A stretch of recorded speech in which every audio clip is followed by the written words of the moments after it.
স্বামীর মনে ভালোবাসা সৃষ্টি করতে চান? তাহলে আজকের এই ভিডিওটা আপনার জন্য। আসসালামু আলাইকুম। আজকের ভিডিওটা হলো স্বামীর মনে ভালোবাসা সৃষ্টি করার 8টি উপায়। স্বামী হচ্ছে এমন একজন মানুষ যার সাথে সবকিছু ঠিক থাকলেও মনে হয় পৃথিবীর সবচাইতে সুখী স্ত্রী আমি। আর যদি স্বামীর সাথে সম্পর্ক ঠিক না থাকে তাহলে মনে হয় আমার চেয়ে দুঃখী মানুষ পৃথিবীতে আর একটাও নেই।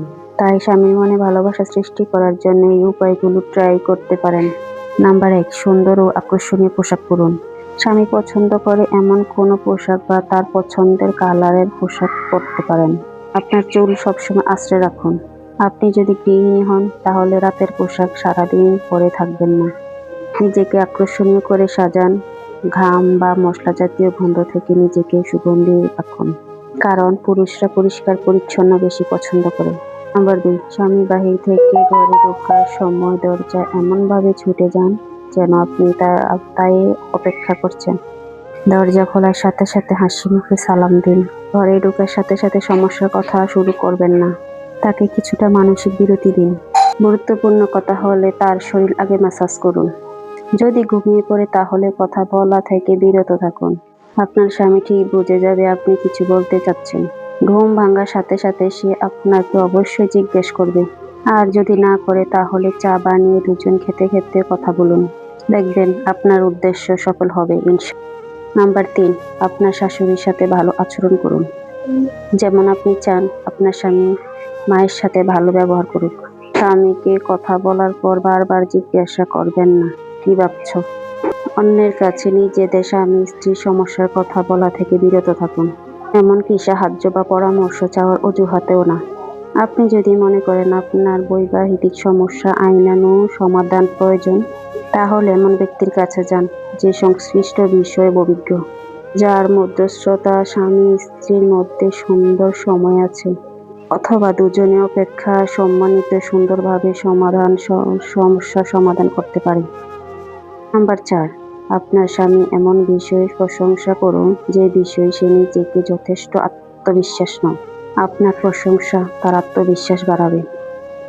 কখনো আপনার স্বামীর সাথে অন্যদের তুলনা করবেন না, বরং দুর্বল স্বামী হিসেবে তুমি শ্রেষ্ঠ নিয়ম এবং আত্মবিশ্বাসের সাথে সতর্ক ভাষায় নয়। কখনো বলবেন না, অমুকের স্বামী তো এমন করে না, তুমি কেন এমন করো? আপনার স্বামী যেমন তেমন সন্তুষ্ট থাকার চেষ্টা করুন, কারণ কেউ নিখুঁত নন, আপনিও নন। যদি নিখুঁত স্বামী চান তাহলে জান্নাতের জন্য অপেক্ষা করুন, কারণ জান্নাতে স্বামী স্ত্রী দুজনে হবে নিখুঁত ও ত্রুটিমুক্ত। বাস, স্বামী যখন কথা বলবে তার কথা ধৈর্য সহকারে শুনুন। মাঝে মাঝে তাকে প্রশ্ন করুন, যাতে যে বুঝতে পারে আপনি তার কথা আগ্রহ দিয়ে শুনছেন। তার মেজাজ খারাপ থাকলে তাকে কিছুটা সময় একা থাকতে দিন। সে যদি আপনার উপর রেগে চিৎকার করে তবে তাকে চিৎকার করতে দিন।